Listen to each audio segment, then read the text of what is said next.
पैसा हुँदाखेरि त यति धेरै मोटिभेसनल हुन्छ नि मलाई यति खुसी हुन्छ होइन सोचे जस्तो हुँदैन जब गरेर चाहिँ आज चाहिँ हाम्रो स्यालेरी आउँछ स्यालेरी निकाल्ने हो फेरि काममा जाने होइन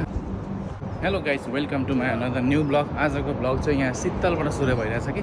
यहाँबाट हिँड्दाखेरि चाहिँ मलाई एकदम शीतल फिल हुन्छ होइन हामी बस्ने एरियामा चाहिँ यत्तिको राम्रो छ होइन यो चाहिँ हाम्रो किचनको बिल्डिङ यस्तै राम्रो बिल्डिङहरू छ यहाँनिर त्यही छ हाम्रो एटिएम किचनको मुनि नै छ होइन इङ्ग्लिस छ मेरो चाहिँ स्यालेरी आएको छैन रहेछ होइन अब माथि गएर बुझ्नुपर्छ किचनमा खास गरी कुरा के हो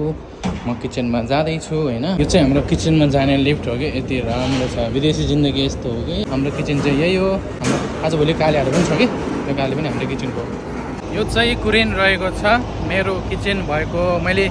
काम गर्ने बिल्डिङ चाहिँ यही हो त्यो दामी भ्यू देखिन्छ होइन यहाँबाट यो चाहिँ रहेको छ मेरो 1 महिनाको स्यालेरी यो मेरो मात्र छैन यहाँ साथीको पनि मैले मिक्स गरेको छ नि त